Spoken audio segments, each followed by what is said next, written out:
حسبي ربي جل الله ما في قلبي.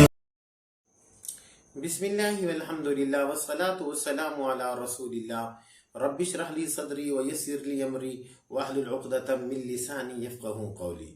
معزز سامعین کرام، آج کے درس کے اندر ہم آپ کو خوش آمدید کہتے ہیں. السلام علیکم ورحمۃ اللہ وبرکاتہ. معزز سامعین کرام، یاد رکھیے کہ نبی اکرم صلی اللہ علیہ وسلم کی والدہ ماجدہ حضرت اماں آمینہ کا جب انتقال ہو گیا تو اس وقت ننھے حضور صلی اللہ علیہ وسلم کی جو کفالت ہے وہ آپ کے دادا سردار مکہ جناب عبد المطلب نے کرنا شروع کر دی تھی. اور اس وقت جناب عبد المطلب کی جو عمر تھی وہ تقریباً 118 سال سے زیادہ ان کی عمر تھی، لیکن ان کو اپنے یتیم پوتے ننھے حضور صلی اللہ علیہ وسلم سے بہت زیادہ محبت تھی. اور محبت کا یہ عالم تھا کہ جس جگہ پہ جناب عبد المطلب سردار مکہ بیٹھتے تھے تو وہاں پہ کسی اور کو بیٹھنے کی اجازت نہیں ہوتی تھی، لیکن جو ہی ننھے حضور صلی اللہ علیہ وسلم تشریف لاتے تو جناب عبد المطلب کھڑے ہو کے آقا دو عالم صلی اللہ علیہ وسلم کا استقبال بھی کرتے اور ساتھ میں ان کو اپنے پاس وہ بٹھایا بھی کرتے تھے. معزز سامعین کرام، یہ بچپن کا ایک عمر تھی ننھے حضور صلی اللہ علیہ وسلم کی کہ اس وقت آپ علیہ الصلوۃ والسلام کی جو آنکھ ہے اس میں تکلیف شروع ہو گئی تھی، یعنی کہ آشوب چشم، آنکھ سے پانی جو ہے وہ بہنا شروع ہو گیا تھا. تو اس وقت جناب عبد المطلب کو بہت زیادہ پریشانی لاحق ہوئی. تو جہاں پہ انہوں نے آپ کا وہ جو علاج وغیرہ تھا، میڈیسن وغیرہ جو اس وقت کے حساب سے تھیں، انہوں نے وہ علاج بھی کروایا. تو ساتھ ساتھ میں انہوں نے یہ بھی سوچا کہ ساتھ میں دم بھی کروایا جائے. چنانچہ اس وقت کسی علاقے کا ایک راہب، اس کا جو دم منتر وہ بہت زیادہ مشہور تھا، تو جناب عبد المطلب نے ننھے حضور صلی اللہ علیہ وسلم کو ساتھ لیا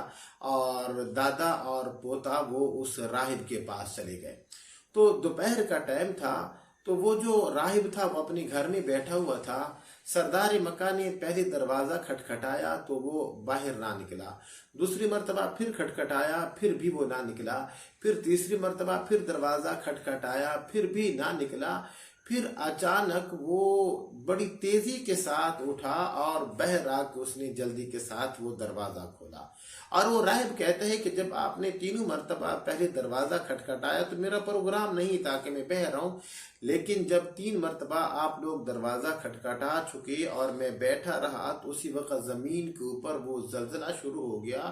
اور میرے نہ چاہتے ہوئے بھی کسی غیبانہ قوت نے مجھے کھڑا کر دیا اور میں بے تاب اور بے قرار ہو کے اپنا دروازے کی طرف بھاگا اور میں نے دروازہ کھولا. تو جو ہی اس نے ننھے حضور صلی اللہ علیہ وسلم کو دیکھا تو ننھے حضور صلی اللہ علیہ وسلم کے حسن کو دیکھ کے وہ راہب ایک دفعہ بڑا حیران اور پریشان ہو گیا کہ اتنا حسین اور اتنا خوبصورت بچہ وہ میرے دروازے کے اوپر آیا ہے. اور پھر ذہن کے اندر اس نے یہ سوچا کہ اس کے اندر یہ کوئی میرا اپنا کمال نہیں ہے، بلکہ یہ سب کچھ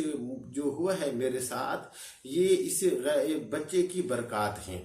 چنانچہ اس نے سردار مکہ جناب عبد المطلب سے سوال کیا کہ آپ کون ہیں؟ تو اس وقت جناب عبد المطلب نے جواب دیا کہ میں مکہ کا مجاور ہوں اور سردار ہوں وہاں کا، اور اسی طرح بیت اللہ کا میں مجاور ہوں. حاجیوں کی خدمت کرنا، باہر کے جو لوگ آتے ہیں ان کا استقبال کرنا، یہ ساری کی ساری یہ میری ذمہ داری ہے. تو یہ میرا بیٹا ہے اور اس کی آنکھ وہ ٹھیک نہیں ہے، مسلسل پانی جاری رہتا ہے، تو ہم وہ آپ کے پاس آئے ہیں دم وغیرہ کروانے کے لیے. معزز سامعین کرام، اس راہب نے جب نبی حضور صلی اللہ علیہ وسلم کے چہرے کو بڑے غور سے دیکھا تو وہ راہب کہنے لگا، اے سردار مکہ، مجھے تو یہ لگتا ہے کہ یہ بچہ آپ کا بیٹا نہیں ہے بلکہ یہ پوتا ہے. تو اس وقت سردار مکہ جناب عبد المطلب نے کہا، جی بالکل آپ ٹھیک کہہ رہے ہیں، واقعی یہ میرا بیٹا نہیں ہے بلکہ یہ میرا پوتا ہے. تو اس وقت وہ راہب کہنے لگا کہ دیکھیے یہ جو بچہ ہے یہ نبی آخر الزمان بنے گا،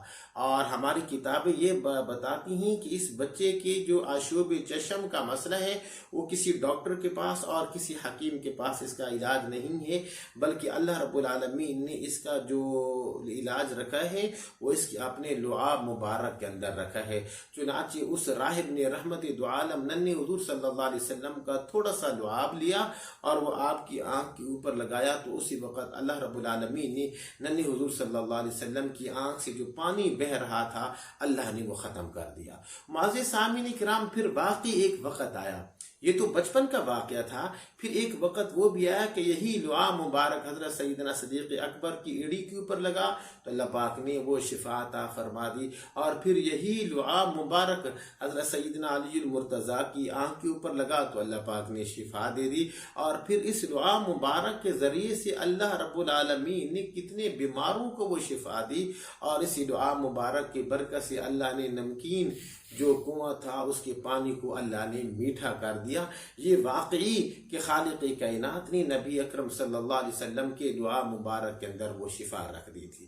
تو معزز سامعین کرام، اب آپ دیکھ لیجئے کہ ابھی ننھے حضور صلی اللہ علیہ وسلم کے سر کے اوپر تاج نبوت نہیں سجایا گیا تھا بلکہ بچپنا تھا، لیکن جو راہب تھے اور جو سابقہ کتابیں تھی وہ سبھی کی سبھی ننھے حضور صلی اللہ علیہ وسلم کے بارے میں اس چیز کی گواہی دے رہی تھی کہ ایک وقت آئے گا اور ننھے حضور صلی اللہ علیہ وسلم کی سر کے اوپر اللہ رب العالمین تاج نبوت سجائیں گے۔ تو معزز سامعین کرام، اجازت دیجیے، امید ہے کہ آج کا ہمارا واقعہ آپ کو بہت زیادہ پسند آیا ہوگا۔ اسی کے ساتھ اجازت دیجیے اپنے بھائی قاری محمد زبیر حسن کو، انشاءاللہ اگلے پروگرام کے اندر آپ سے ملاقات کرتے ہیں۔ اجازت دیجیے، السلام علیکم ورحمۃ اللہ وبرکاتہ۔